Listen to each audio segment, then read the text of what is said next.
국내 코로나19 신규 확진자 어제 2,049명 발생했습니다. 이틀 연속 2,000명대를 기록한 거죠. 자, 수도권을 중심으로 확산세가 다시 거세지면서 추석 연휴 방역 어떻게 해야 할까? 여기에도 비상이 걸렸습니다. 한편 정부는 다음 주에 백신 1차 접종률이 70%를 넘어설 것으로 예상하고 있는데요. 관련 내용들 백순영 가톨릭대의대 명예교수 김민아 시사평론가와 함께 짚어보도록 하겠습니다. 네, 어서 오십시오. 안녕하십니까? 예. 교수님, 확실히 수요일과 목요일에 발표되는 확진자 수는 많은데 어제 오늘은 또 2,000명대를 넘었네요.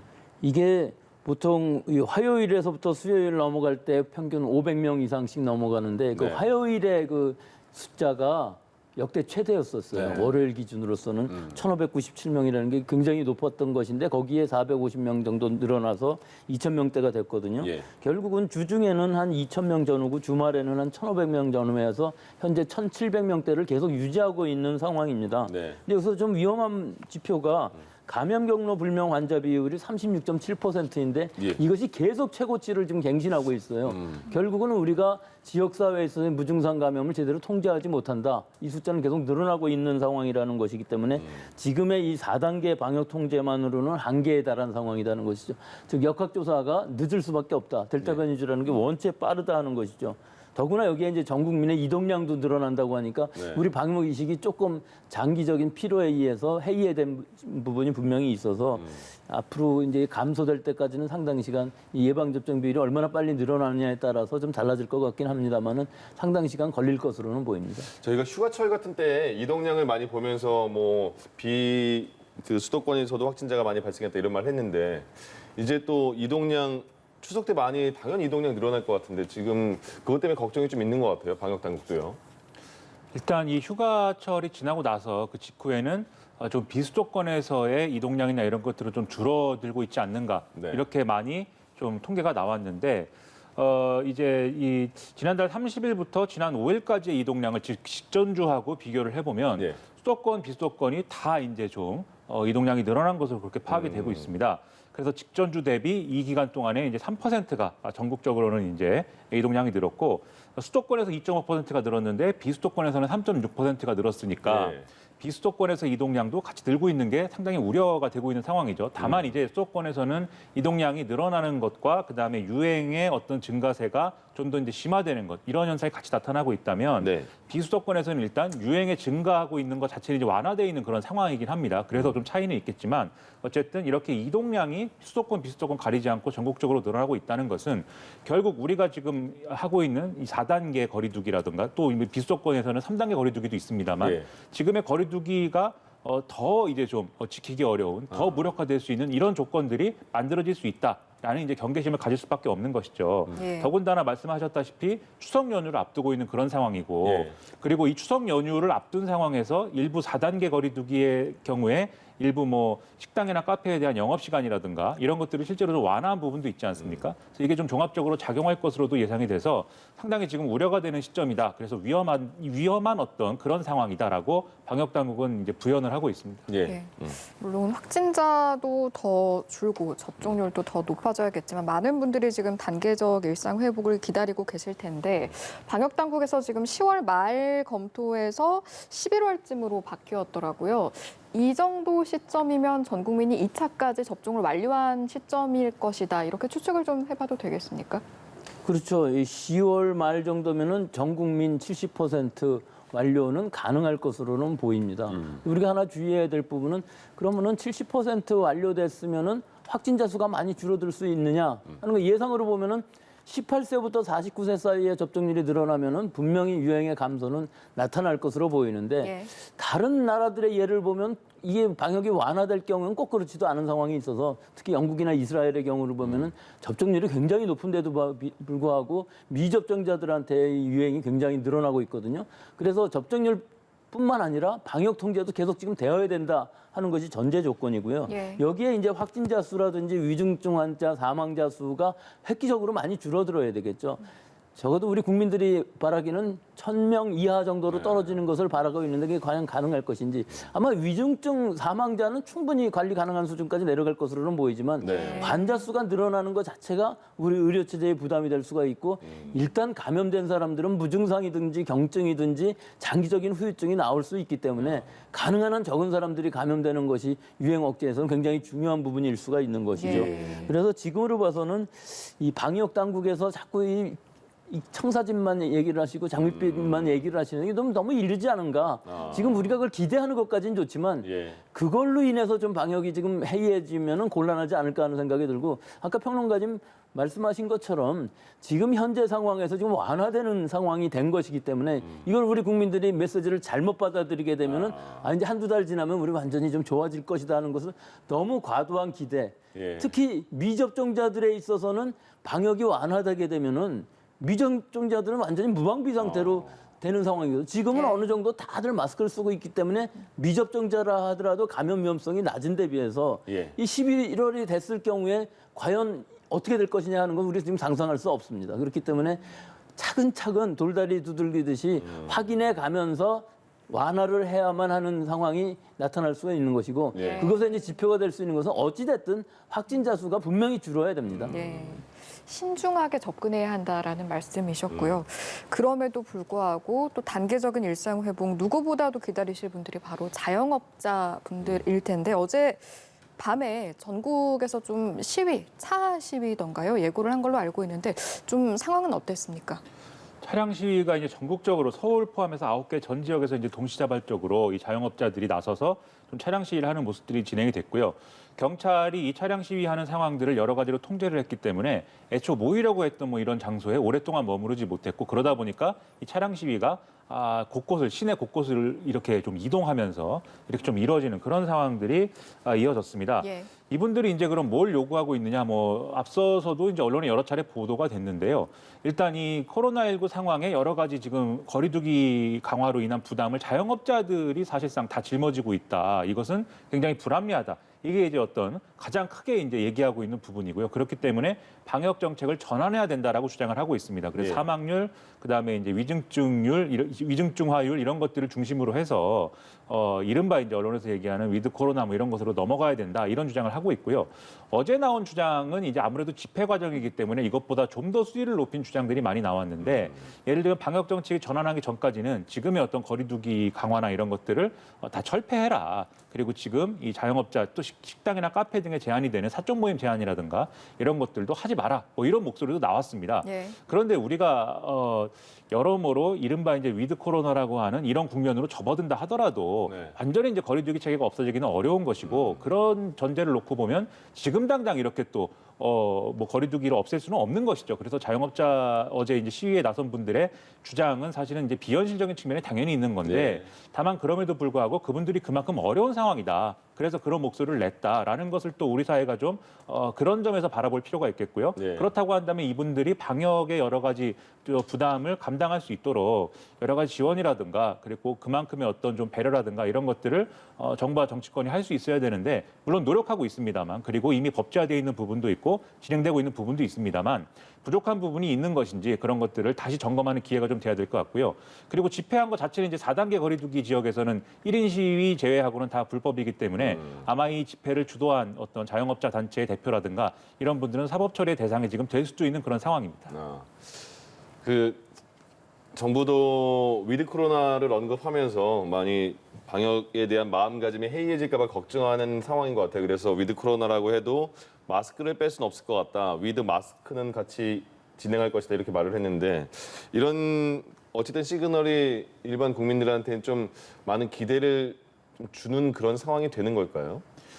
이게 아무래도 이제 언론이라든가 그리고 이제 일부 이제 전문가분들이 지금 델타 변이가 이 확산을 주도하고 있는 상황에서 거리두기의 어떤 효과가 상당히 무력화됐기 때문에 지금의 방역 대책을 이제 좀 앞으로도 지속 가능한 것으로 생각하면 안 된다. 그래서 전환을 해야 된다. 그걸 위해서 논의를 이제 시작하자. 이런 주장을 여러 번으로 했고 이게 앞서서 이제 자영업자들의 어려움이라든가 여러 가지 경제 상황의 어떤 어려움 이런 것을 고려해서 청와대라든가 지금 이제 정부도 곧 방역 정책의 전환을 좀 모색을 해보겠다라고 여러 차례에 걸쳐서 얘기를 하고 있는 상황이죠. 예. 그런데 이게 받아들여지는 맥락이 이제 말씀하신 대로 일부에서는 그러면 10월이 되고 11월이 되면 그때부터는 완전히 이제 코로나 이전으로 돌아갈 수 있게 되는 것이냐 이런 기대를 좀 가질 수가 있겠지만 예. 그렇게 되지는 않을 거라는 게 또 여러 가지 이제 좀 사정들을 좀 감안해 보면은 예. 그렇지 않을 거다라고 예상을 충분히 해볼 수 있는 것이죠. 그런 상황에서 청와대도 이런 좀 과도한 기대감을 불러일으키는 것을 좀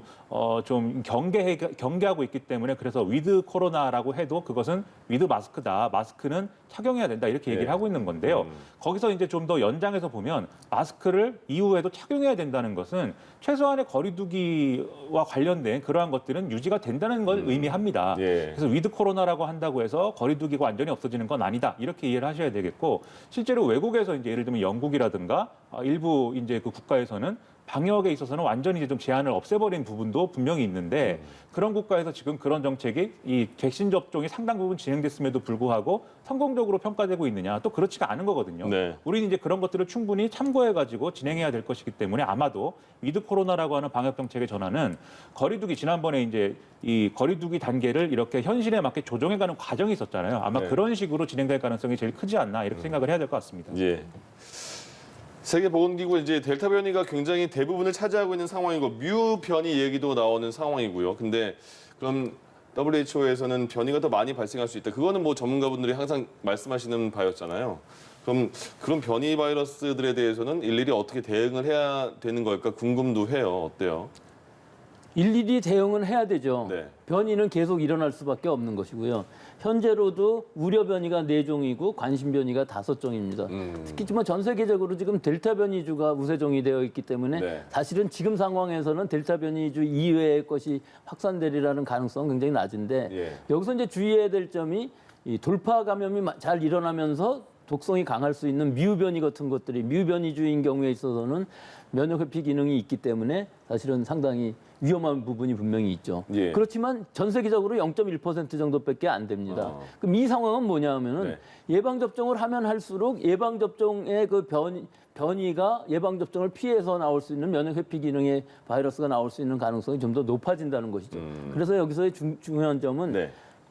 예방 접종을 하려면 확실하게 전부를 하게 되면 바이러스가 살아남을 길이 없습니다. 네. 하지만 우리가 그렇게 할 수가 없죠. 선진국들에 있어서는 굉장히 많이 접종이 됐는데 전 세계적으로 55억 회분이 접종이 됐지만 대부분 선진국에서 됐고 뭐 아프리카나 동남아시아에 뭐 10% 안 되는 국가들이 허다하기 때문에 네. 이런 부분에서 어설프게 접종이 될 경우에 있어서는 그 안에서 살아남는 바이러스들은 면역 회피 기능을 가질 수 있는 바이러스들이 계속 생길 수 있다는 것이죠. 한 가지 좀 안심되는 부분이 있는 것은 네. 그렇다고 해서 독감처럼 자연계에 있는 숙주들에서 다시 생겨갖고서 새로운 변이주가 생길 가능성은 없어요. 그러면요? 이 바이러스는 중간 숙주로서 동물이 지금 감염이 되고 또 유행이 되는 일이 없기 때문에 실제로는 우리 사람들 사이에서만 변이가 일어나기 때문에 그 제한적이라는 것이죠.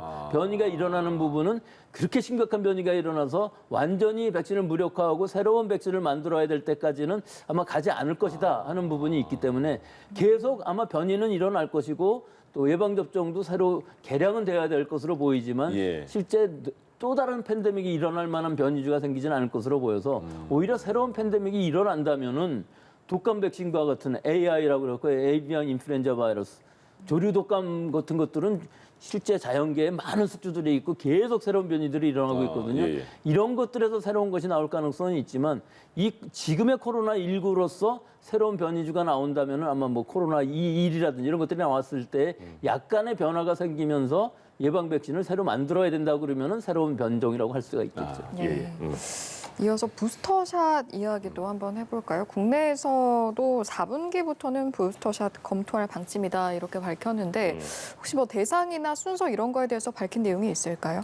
일단 말씀하신 대로 4분기에 mRNA 백신 중심으로 해서 이제 부스터샷을 고려를 하고 아스트라제네카로 이제 2차 접종하신 분들까지도 이제 아마 mRNA 부스터샷이 계획이 될 것으로 이제 보입니다. 그걸 검토한다고 방역 당국은 얘기를 하고 있는데요. 네. 그러면 누구부터 이제 그러면 부스터샷을 맞게 되는 거냐라고 할 때는 애초에 백신 접종할 때 이제 상정했던 순서 있지 않습니까? 고령층이고 좀 위험군들 그리고 요양병원에 있으신 분들 이분들부터 이제 지난번에 이제 2, 3월 달에 접종이 됐기 때문에 이분들부터 시작해서 요 고령층이고 위험군에서 좀 더 많은 이제 연령대로 이제 넓혀가는 그러한 식으로 이제 부스트샷은 진행이 될 것으로 보이고요. 예. 다만 이제 하나 또 고려해야 될 변수가 백신별로 이제 좀 다른 상황들이 있습니다. 가령 대표적으로 이제 그 얀센 백신인데 얀센 백신의 경우에는 지금 여러 가지 통계를 보면은 돌파 감염이 이제 가장 돌파 감염률이 가장 높았던 것으로 평가가 되는데 다만 이게 이 특별히 얀센 백신에 뭐 하자가 있어서 그렇다라고는 볼 수가 없겠고요. 예. 방역 당국은 첫째로 대부분 이걸 맞은 사람들이 이제 좀 30대라든지 젊은 층이었는데 이분들이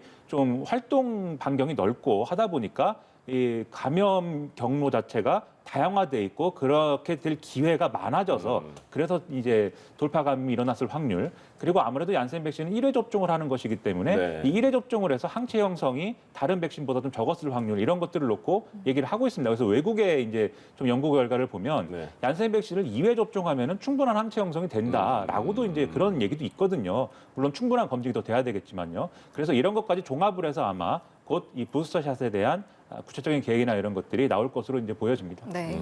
백신도 그렇지만 치료제에 대한 관심도 많을 텐데 먹는 치료제가 또 비공개로 협의 중이라고 하더라고요. 일단은 개발 자체는 다 이루어진 겁니까? 아직은 다 이루어졌다고 볼 수는 없죠. 이 약을 만든다는 것까지는 큰 문제가 없습니다. 또 네. 실험실에서 효과를 증명하고 동물 실험에서 증명하는 것까지는 큰 문제가 없는데 네. 그럼 사람한테 사용했을 때 과연 얼마나 효과가 있을 것이냐. 특히 경구로 사용했을 때에는 상당히 치료 효과가 떨어질 가능성이 많거든요. 지금 현재 가능성이 있는 것으로는 파이자, MSD, 또 NIH에서 개발하고 있는 거, 네 번째로는 일본의 시오노기 이렇게 네 가지 정도가 있는데 예. 제일 아마 가능성이 높은 것이 파이자가 연말 정도 되면은 사용 승인을 신청할 수 있을 정도가 되지 않을까 하고 아마 이 예상을 하고 있는데 예. 이건 지금 단백질 분해 효소를 기반으로 하는 것이기 때문에 이 효과가 과연 그 독감의 그 타미프루처럼 그렇게 획기적이고 그렇게 아주 잘 듣는 약이 될 것인가 하는 데는 좀 의문점은 분명히 있어요. 하지만 지금 현재 치료약이 없는 상황에서 정맥 주사로 주는 렘데시비르 같은 경우도 거의 좀 치료 효과가 없다고 볼 수가 있거든요. 항체 치료제도 한계가 있고. 네. 그래서 일단 경구 치료제가 어느 정도 효과만 있다면은 충분히 게임 체인저가 될 수가 있는데 예. 지금으로서는 MSD나 NIH에서 개발하는 것들도 다 작용 기전상으로 보면은 가능성은 충분히 있지만 타미프루만큼 그렇게 획기적이 될 수 있는 가능성은 또 상당히 낮아 보여요. 예. 그 작용 기전 자체가. 예. 왜냐하면 타미프루라는 것은 아예 침입하는 것을 처음부터 막아주기 때문에 증상이 많이 심해지기 전까지는 충분히 잘 듣는 약이거든요. 하지만 지금 개발되고 있는 약들은 꼭 그렇지가 못하다 하는 것이 좀 게임 체인저가 되기는 모자란다 하는 것인데 만약에 연말 안으로 개발이 된다고 그러면은 우리가 위드 코로나에 가는 데 있어서는 뭐 아주 획기적인 약이 될 수는 있을 것으로 보이는데 예.